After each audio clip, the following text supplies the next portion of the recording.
Banyak sekali kebijakan pemerintah yang seolah-olah Indonesia ini baik-baik saja. Orang punya image bahwa dalam kondisi gini kok nggak ada empatinya. Mereka itu sangat tersinggung, apalagi dengan ada perorangan yang bicara-bicara yang akhirnya menyinggung rakyat. Ada berbagai kegalauan masyarakat kita yang tidak dijelaskan secara baik. Aparat-aparat hukum ini mulai harus mampu untuk tidak hanya sekedar bukan mengendalikan diri, tapi juga berperilaku terhadap masyarakat tuh bahwa mereka adalah bagian dari masyarakat yang mengayomi masyarakat. Kita harus membuka ruang publik buat pemerintahnya dan masyarakat juga. Kalau bisa, saran saya adalah jangan melakukan anarkis lagi. Biarlah yang kemarin sudahlah, tapi jangan dilanjutkan.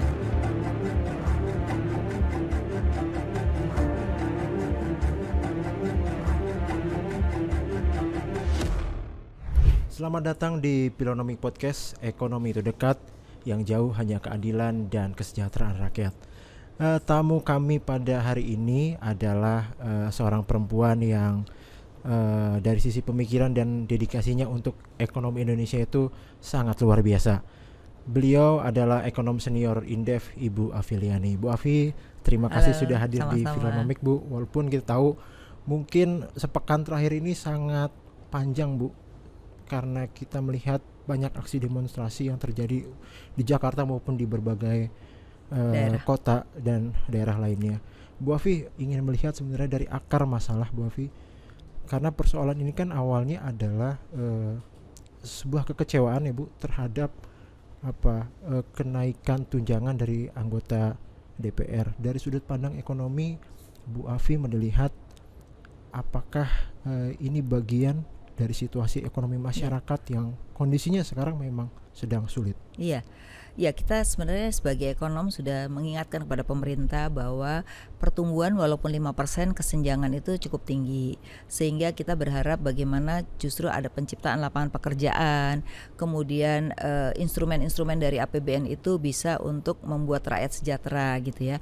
Memang pemerintah sudah membuat beberapa program misalnya kayak MBG, kemudian bantuan sosial, sekolah gitu ya. Tapi yang harus dilihat adalah bukan sekedar itu saja, tapi bagaimana masyarakat terkait dengan penghasilan, karena nggak semua orang bisa mendapatkan apa yang sudah diberikan oleh pemerintah secara sosial gitu. Nah, ini yang belum tersentuh ya. Kenapa belum tersentuh? Karena mereka itu penghasilannya semakin menurun saat ini ya. Di satu sisi ya walaupun inflasi rendah, tetapi kalau inflasi rendah karena daya beli itu kan menjadi problem ya. Dan itu bisa kita lihat juga datanya dari yang namanya dana di perbankan. Dimana kalau kita lihat yang kelas atas itu sebenarnya uangnya makin banyak, tapi konsumsinya makin turun ya. Artinya mereka tuh ada peristiwa berhati-hati terhadap masa depan gitu ya. Nah, yang bawah itu justru konsumsinya tinggi. Kenapa? Karena dia ada bantuan sosial. Nah, yang masalah itu adalah kelas menengah bawah, di mana mereka itu yang cenderung tidak mendapatkan sosial atau BLT, tapi penghasilannya terus menurun gitu. Nah, kelas inilah yang sebenarnya perlu menjadi perhatian gitu. Jadi itu akar masalahnya adalah itu, penghasilan ya. Nah, yang kedua, kita lihat bahwa banyak sekali kebijakan pemerintah yang seolah-olah Indonesia ini baik-baik saja gitu ya. Misalnya kayak kemarin pemberian bintang, kemudian kita mau investasi di luar negeri misalnya gitu loh. Nah, kenapa orang nggak berpikir di dalam negeri aja masih masalah, mikir investasi kenapa harus keluar gitu ya. Nah, itu juga udah menjadi kendala gitu. Jadi tidak fokus pada domestik ya. Nah, yang ketiga kan selalu dibicarakan bahwa kita nih akan APBN kita akan tinggi. Berarti pajak ini kekurangannya itu kalau kita hitung-hitung dengan asumsi tahun 2026 itu akan kekurangan 750 triliun. Nah, pasti kan orang berpikir dong, wah itu bakal lagi kita dikenain pajak. Dari gitu. Nah, statement-statementnya kan juga gitu kan. Dari waktu itu 11% jadi 12% walaupun ditunda gitu. Nah, jadi orang punya image bahwa dalam kondisi gini kok nggak ada empatinya. Kok pajak akan dinaikkan gitu. Nah, jadi kurang komunikasi publik juga terhadap bagaimana APBN 2026 itu siapa sih yang akan disasar misalnya ya. Nah, orang jadi semakin panik dong, udah daya beli turun, pajak lagi mau dikejar-kejar, apalagi dengan Kortex kan. Nah, Kortex ini kan orang nggak tahu. Pokoknya orang taunya dengan Kortex dan NIK yang sekarang seolah-olah orang tuh akan dikejar semua pajak. Nah, gitu kan. Nah, artinya bahwa ada berbagai kegalauan masyarakat kita yang tidak dijelaskan secara baik gitu. Nah, tambah lagi yang keempat, anggota DPR lagi rame-rame kan berbahagia karena tunjangan naik kan. Nah, udah jadi semakin banyak sekali akar masalah yang publik itu melihat tidak ada ruang publik untuk berdiskusi ya. Jadi harusnya menurut saya DPR sebagai wakil rakyat itu membuka ruang publik ya, di mana kalau ada kendala silakan untuk berdiskusi. Nah, ini kayaknya ruang publik itu agak berkurang terakhir-terakhir ini ya, sehingga mereka banyak memutuskan sesuatu tetapi masyarakat melihatnya tidak ada ruang publik gitu. Jadi inilah menurut saya menjadi akar masalah kenapa akhirnya mereka itu sangat tersinggung, apalagi dengan ada perorangan yang bicara-bicara yang akhirnya menyinggung rakyat gitu ya, dan sampai akhirnya dijarah. Itu kan karena kekesalan yang akhirnya dia lemparkan pada wakil rakyat ya kan, kemudian pada menteri kan gitu. Nah, ini yang menurut saya sebagai evaluasi buat pemerintah bahwa ruang publik itu sangat penting sekali. Jadi saya rasa ini mungkin banyak orang yang mengatakan ya kita sudah terwakili begitu ya. Karena tapi menurut saya nggak boleh sampai anarki. Kalau udah anarkis ini bahayanya, satu, kendalanya nanti akan banyak dampak yang akan terjadi kalau anarkis ini terus terjadi ya. Nah, gimana dengan kondisi kita sebenarnya ya? Menurut saya sih sebenarnya Indonesia itu kalau kita bisa bersatu, bisa melihat fokusnya ke arah mana yang harus dilakukan oleh pemerintah, kita tuh masih bisa tumbuh jauh lebih tinggi dibandingkan negara-negara lain ya, karena negara lain tuh tumbuh hanya 2-3%. Kita untuk mencapai 5 tuh sebenarnya nggak sulit. Satu adalah memang yang dipentingkan ke depan tuh adalah gimana sih orang itu yakin sama pemerintah. Nah, keyakinan ini harus diciptakan dengan berbagai kebijakan, dengan keterbukaan di dalam ruang publik, sehingga komunikasi itu berjalan dengan baik gitu. Jadi tadi hal yang menarik Bu soal ketiadaan empati itu Ya. memang jadi salah satu faktor juga ya yang besar mungkin, karena tadi kondisi ekonomi masyarakat sedang sulit, tapi ketiadaan empati dari pejabat baik itu DPR atau mungkin menteri gitu akhirnya membuat ini semacam, bisa kita sebut ini sebagai puncak gunung es permasalahan ekonomi yang terjadi di masyarakat. Setuju sekali, karena memang kan dalam tahun 2024 itu 2023 itu udah mulai agak sulit kan. Karena kita lihat memang ini ada persoalan global, tapi sebenarnya kita bisa menyelesaikan persoalan dalam domestik kita sendiri gitu loh. Nah, ini yang mungkin perlu menjadi fokus adalah kita benahin dulu domestik kita gitu. Nggak usah kita bicara di luar, karena di luar sendiri juga masing-masing negara itu membenahi ekonomi masing-masing. Kalau Anda lihat sekarang Trump aja sebagai negara Amerika yang tadinya dia sangat liberalisasi, sekarang justru dia concern pada negaranya kan. Nah, artinya apa? Kalau negara sebesar itu saja mereka concern inward looking, kenapa kita juga nggak melakukan hal yang sama gitu ya? Kenapa? Karena kalau rakyat kita semakin baik dan semakin sejahtera, justru nanti pemerintah itu makin pajaknya makin tinggi dengan otomatis ya. Yang kedua, otomatis juga bisa menjadi katalisator untuk mensejahterakan rakyat yang semakin banyak gitu. Jadi memang ini sebagai puncak gunung es dari persoalan ekonomi kita ya Bu. Nah Bu, kalau misalkan kita melihat sepekan ini kan sebenarnya pasar saham atau mungkin para dunia usaha juga sudah melakukan respon ya dengan berbagai apa yang kita lihat di IHSG dan sebagainya. Ibu sendiri melihat bahwa respon pasar terhadap kondisi ekonomi Indonesia dan di tengah aksi demonstrasi yang besar ini seperti apa? Oke. Jadi sebenarnya sebelum adanya demonstrasi ini, kalau kita lihat asing udah mulai kembali. Indeks harga saham sudah mencapai 8.000 ya. Kemudian yang kedua, rupiah kita juga sudah mulai menguat lagi sebenarnya gitu. Nah, dengan aksi kemarin kita bisa lihat aksi kemarin itu membuat indeks langsung jatuh ya. Kemudian asing mulai keluar, rupiah kita mulai melemah. Nah, momentumnya hilang ya? Iya betul. Ini berbahaya kalau jangkanya panjang. Kenapa? Pada akhirnya momentum itu hilang dan kita akhirnya apa? Rupiah kita jadi melemah lagi, itu akan berdampak pada inflasi, berdampak pada harga-harga gitu ya. Terus indeks juga ada hubungannya nanti dengan nilai tukar, karena indeks itu cenderung kalau asing masuk rupiah kita juga menguat gitu. Nah, ini akan membahayakan bagi perekonomian kita. Sektor usaha dia nggak akan bisa berjalan karena orang nggak ada yang beli, semua di rumah ya. Terus kecenderungan mereka juga nggak bisa bayar kredit, terus jadi kredit macet. Nah, itu akhirnya bisa kemana-mana gitu. Nah, oleh karena itu mungkin saat ini adalah saatnya bagaimana pemerintah membuat statement, tidak hanya statement bahwa kalau demo itu akan ditindak, tapi bagaimana pemerintah mulai membuka ruang publik ya, bahwa terkait dengan koreksi APBN misalnya gitu ya. Nah, kemarin sudah ada dari 2 partai yang mengatakan bahwa tidak perlu anggota DPR tunjangan dinaikkan misalnya. Itu salah satu sebenarnya cara bagaimana menenangkan masyarakat dan juga tidak perlu ya flexing gitu ya. Flexing dalam arti mereka kan sering memamerkan sesuatu di dalam sosial media misalnya. Jadi sekarang udah mulailah menjadi orang yang empati terhadap masyarakat yang kondisinya belum baik-baik saja gitu. Sudah ada kekhawatiran Bu di pelaku usaha, di dunia usaha? Ya, kalau kita lihat sebagian pengusaha sekarang ya mungkin sebagian udah ke Singapura ya. Terus kemudian dunia usaha sudah merespon kepada anggotanya ya, asosiasi, bahwa sebaiknya mal-mal itu ditutup. Nah, itu kan akhirnya apa? Tidak terjadi transaksi kan. Orang akhirnya di rumah ketakutan. Sekarang working from home udah dibuat oleh Dinas Tenaga Kerja kan. Besok Senin misalnya, karena Senin itu akan banyak BEM akan datang misalnya gitu. Nah, harusnya disiapkan apa sih statement-statement pemerintah untuk menenangkan masyarakat gitu. Nah, karena kalau kita lihat sekarang ini penjarahan di mana-mana ya, walaupun itu orang tertentu ya, tapi kan itu membuat ketakutan bahwa ternyata tidak dijaga loh keamanan masyarakat gitu. Padahal kan pajak itu salah satunya adalah untuk juga menjaga keamanan masyarakat gitu. Itu. Dengan kalau misalnya melihat data di bursa ya, dengan menguapnya 195 triliun dalam sehari kemarin ketika perdagangan di Jumat ya. Betul. Di Jumat Bu, apa artinya angka yang menguap ini bagi kepercayaan para investor kepada ekonomi Indonesia? Sebenarnya investor sebelum kejadian ini sudah mempertanyakan kebijakan apa sih yang pemerintah buat kita tuh jadi nyaman gitu. Karena selama ini investor tuh masih menjadi tanda tanya besar terhadap kebijakan-kebijakan, karena dianggap banyak sosialnya, sehingga kalau mereka berinvestasi itu belum kelihatan gitu apa. Karena kan banyak kan misalnya KMBG segala macam, tapi untuk investor datang tuh apa ya?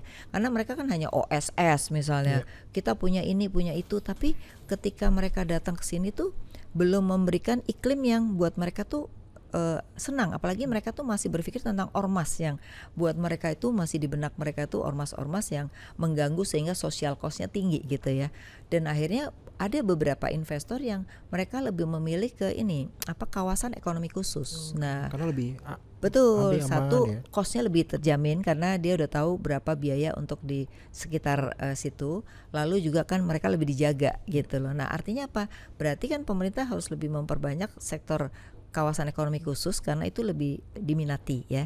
Nah, sektor apa? Nah, ini yang belum jelas. Sektor-sektor apa sih yang mau ditawarkan? Jadi kita juga nggak bisa semaunya investor. Kita harus mengarahkan sektor apa yang mau kita berikan pada investor, dan itu bisa menambah nilai tambah kita dan menciptakan lapangan kerja kan gitu. Harusnya kan tidak hanya padat modal tapi yang menciptakan lapangan kerja, karena kita sedang menghadapi tingkat pengangguran yang cukup tinggi. Kemudian juga kita lihat tingkat PHK yang tinggi karena dari sisi manufaktur itu cenderung sekarang itu pertumbuhannya lebih rendah.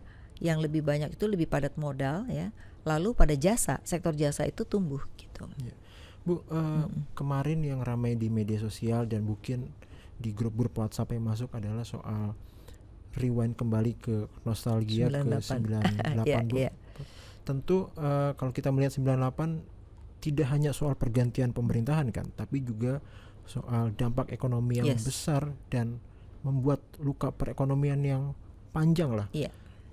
Apa yang kita bisa pelajari dari sejarah itu sehingga peristiwa pada hari ini tidak membawa kita kembali ke masa itu? Ya, saya juga menghimbau ya. Jadi kita jangan sampai mengangkat-angkat kasus 98 karena 98 itu dampaknya sangat besar, bahkan kita recovery itu butuh 3 sampai 4 tahun untuk kembali ekonomi itu menjadi normal gitu. Nah, ini kan membuat rakyat dalam waktu 3-4 tahun kan kesulitan gitu. Nah, kita nggak mau masuk pada saat itu. Nah, apa sih pada saat itu yang terjadi?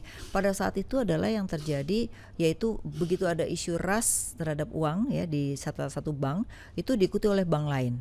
Sehingga akhirnya chaos. Jadi kalau udah perbankan tuh chaos. Nah, sekarang sih cenderung di sektor perbankan tuh pengawasan udah jauh lebih baik. Nah, yang bahaya itu adalah penjarahannya. Dan itu yang masih terngiang di masyarakat sebagian masyarakat saat ini, dan itu adalah orang yang cenderung justru kontribusi terhadap ekonomi kita sangat besar gitu loh. Nah itu membahayakan kalau mereka takut, berarti satu, uang dia taruh di luar. Kalau uangnya ditaruh di luar, tidak ada peredaran uang di dalam negeri, kita juga akan sulitan gitu. Kenapa? Karena tanpa ada uang tidak ada transaksi ya. Nah yang kedua, usahanya pun akhirnya mereka nggak mau ekspansi.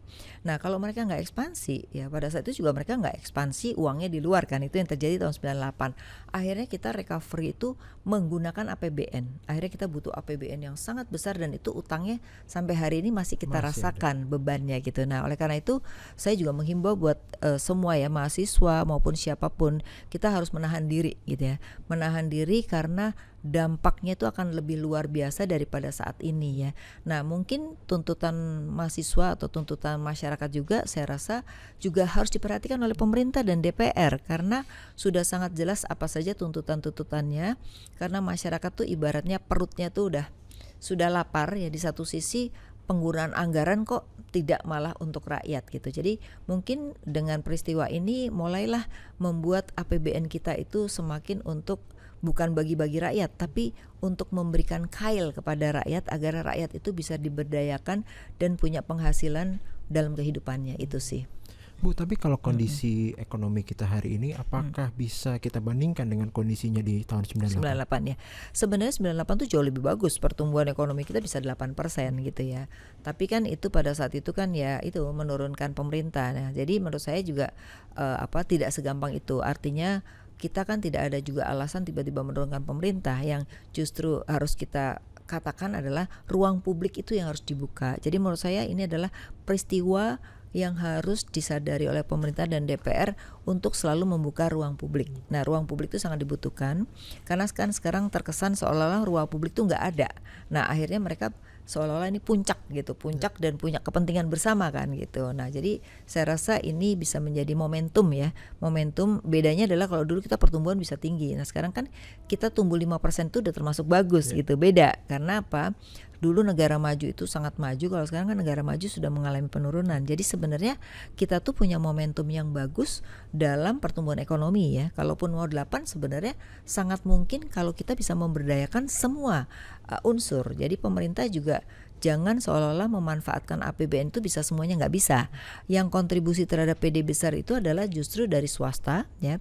Kemudian BUMN itu sebagai katalisator saja, nanti swastanya itu otomatis, dan UKM kan. Nah UKM kita juga selama ini nggak naik kelas, kenapa? Nah itu karena ada sesuatu yang tidak kita berdayakan sehingga mereka pada level ya segitu-gitu aja gitu. Jadi ini juga ada satu momentum yang bisa kita angkat dari UMKM untuk bisa naik kelas gitu. Dan sebenarnya dalam sejarah perekonomian dunia, Bu, banyak negara sebenarnya kan yang ekonominya hancur karena salah satunya penyebabnya karena tindakan-tindakan dari aparat yang berlebihan. Yes. Kita melihat kemarin beberapa waktu lalu ya ada represif dari aparat yang kemudian menjadi pemicu demonstrasi semakin besar juga.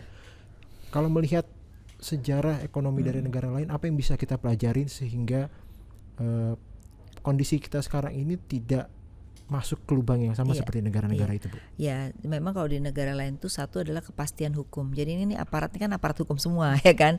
Nah, aparat hukum ini kan juga Anda tahu ya kan, bukan pada saat peristiwa ini saja, bagaimana perilaku mereka ya. Terus korupsi yang selalu dilakukan tuh selalu sekarang ketangkap 1, 2 gitu kan, orang makin lama makin muak, ternyata korupsi tuh banyak sekali kan gitu ya. Jadi juga mungkin aparat-aparat hukum ini mulai harus mampu untuk tidak hanya sekedar bukan mengendalikan diri, tapi juga berperilaku terhadap masyarakat tuh bahwa mereka adalah bagian dari masyarakat yang mengayomi masyarakat gitu. Nah kita juga masih terkenal dengan hukum yang belum adil tadi yang Anda tadi sampaikan pertama kali gitu ya, keadilan dalam hukum itu belum. Jadi hukum itu masih tebang pilih. Nah ini juga harus menjadi perhatian dengan peristiwa ini, mulailah aparat hukum itu untuk juga bekerja dengan baik. Tidak lagi ada hal-hal yang kita dengar mereka korupsi, mereka membedakan perilaku antara masyarakat yang mampu dengan yang nggak mampu misalnya, itu juga harus diperbaiki karena aparat hukum di negara-negara lain itu cenderung ya itu benar-benar melakukan tugasnya dengan baik gitu loh. Beda dengan kita kan. Nah, makanya mereka jadi berani terhadap aparat hukum gitu. Nah, ini ya saya menghimbau, kadang-kadang kasihan yang di bawah itu yang mereka nggak tahu apa-apa, yang justru kena dampaknya dibandingkan mungkin orang-orang yang melakukan hal-hal yang tidak baik gitu. Bu, dari sudut pandang ekonomi, apa Ibu yang perlu dilakukan atau langkah apa yang urgent dilakukan oleh pemerintah saat ini sehingga aksi demonstrasi yang merupakan kekecewaan sosial ini tidak merembet ke persoalan ekonomi yang lebih besar?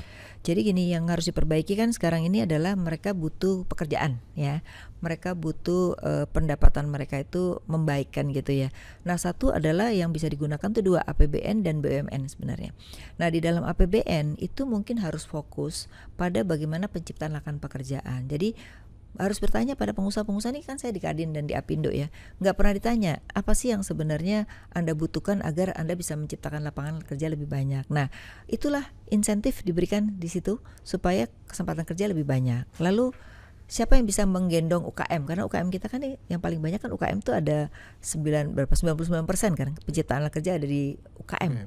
Tapi mereka nggak pernah digendong gitu. Nah, jadi misalnya perusahaan-perusahaan besar daripada dimintain Patriot dengan 2%, mendingan mereka bisa nggak Anda gendong UKM, sehingga kalau mereka gendong UKM dikasih insentif. Jadi mungkin arahkan insentif lebih pada kesempatan kerja, penciptaan kerja, mulai memilah-milah bukan hanya sekedar efisiensi, karena efisiensi itu tidak membawa dampak apa-apa ternyata gitu ya.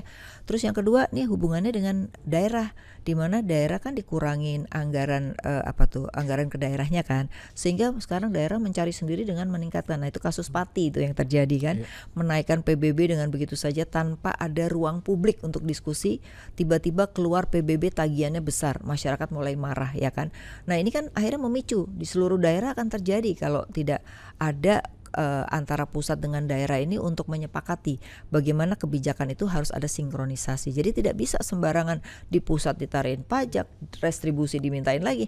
Nah, ini yang memicu juga gitu. Jadi daerah juga harus ada koordinasi gimana caranya dalam kondisi gini punya empati ya, empati terhadap balik lagi ya. Betul, empati lagi. Empati itu dalam kondisi begini nih kita harus pintar-pintar memainkan anggaran untuk kepentingan rakyat dibandingkan untuk kepentingan DPR, untuk kepentingan yang lain-lain. Yang kita lihat sekarang kan banyak anggaran kalau dilihat dari poin-poinnya itu kan misalnya ke Menhan gede gitu ya misalnya, kepolisian gitu, tapi untuk rakyatnya mana nih gitu. Untuk rakyat itu penting melalui insentif gitu. Nah, itu yang saya rasa satu yang harus dilakukan oleh pemerintah. Yang kedua yang harus dilakukan juga adalah komunikasi publik ya, dimana komunikasi publiknya sekarang menurut saya buruk sekali ya. Menko Info mestinya sebagai menteri yang bisa menyampaikan apa sih pesan publik gitu, karena sekarang ini yang lebih dipercaya itu adalah sosial media gitu. Nah, sosial media kan belum tentu benar, tapi itu bisa menjadi justifikasi jadi benar gitu. Nah, bahaya itu gitu. Nah, oleh karena itu harus ada, entah itu menggunakan publik yang lain atau menggunakan Menko Info gitu ya, tapi harus ada ketegasan apa yang dilakukan oleh pemerintah dari setiap kebijakan-kebijakannya gitu. Jadi orang itu punya arah yang bisa dipegang dalam kebijakan pemerintah. Nah, itu harus dilakukan. Jadi dua itu, satu anggaran, komunikasi publik, terus yang ketiga adalah ruang publik. Ruang publik itu adalah ruang diskusi. Ya, saya rasa ini penting sekali karena Pak Prabowo juga mesti ngerti di lapangan itu sangat berbeda dengan teori-teori yang ada gitu. Di lapangan itu berbeda dan itu yang harus dipanggil sebenarnya bukan hanya ormas, harusnya kepala daerah, yaitu gubernur, bupati, wali kota, itu yang harus dipanggil karena mereka lah yang membuat kebijakan di daerah, mereka lah yang sebenarnya harus membuka ruang publik dengan daerah gitu ya, karena itu penting. Kalau mereka nggak, itu dia mengatakan bahwa itu bukan tanggung jawab saya, nah bahaya lagi gitu. Itu satu hal tadi yang Ibu singgung soal pentingnya untuk menjaga trust dari para pengusaha ya Bu. Betul. Itu juga jadi concern harusnya pemerintah terhadap persoalan ini. Betul sekali, karena gini, pengusaha itu kontribusinya terhadap PDB besar, di mana mereka usahanya itu kan dari ekspor, import maupun juga domestik sendiri gitu ya. Nah, selama ini kan seolah-olah pengusaha itu nggak pernah apa sih kebutuhan Anda gitu, karena itu penting sekali ya. Kebutuhan tuh dalam arti kita nggak butuh yang namanya uang atau apa, tapi kebijakan yang jelas tuh apa sih gitu. Lalu ekosistem di dalam pemerintahan sendiri, karena kan kebijakan Anda tahu sendiri, mau izin perusahaan itu bisa melalui 10 departemen. Belum lagi misalnya kalau pabrik nih ya, cuci tangan itu harus ada sertifikasi sendiri. Nanti pembuangan sampah ada sertifikasi sendiri. Kenapa sih nggak jadi satu gitu loh? Jadi hal-hal birokrasi itu kalau bisa dipersulit ngapain dipermudah itu masih terjadi buat pengusaha gitu. Nah ini yang menurut saya harus pemerintah aware juga gitu ya. Cuma kan pengusaha kan nggak berani, karena pengusaha itu kalau ada apa-apa dia takut juga, jadi nurut aja. Tapi kan akhirnya mereka nggak mau investasi, mereka jadi mencoba investasi di luar kan gitu. Bu, terakhir ini sebagai ekonom senior, pesan apa yang ingin Ibu sampaikan kepada pemerintah, kepada masyarakat, juga kepada pelaku usaha agar kita bisa keluar Bu dari persoalan ini dengan kepala dingin tanpa harus kembali ke masa-masa suram di tahun 98. Ya hari ini saya pakai baju hitam jadi ini tanda keprihatinan saya, di mana sebagai ekonom yang seharusnya negara kita ini bisa lepas landas dengan pertumbuhan yang baik, tetapi dengan peristiwa di mana pemerintah kurang banyak membuka ruang publik ya, sehingga seolah-olah apa kebijakannya itu harus diterima take it for granted. Saya rasa itu tidak benar. Bahwa ke depan itu yang perlu diketahui, pajak itu kan berasal dari masyarakat. Jadi di mana pajak dari masyarakat harusnya untuk masyarakat lagi.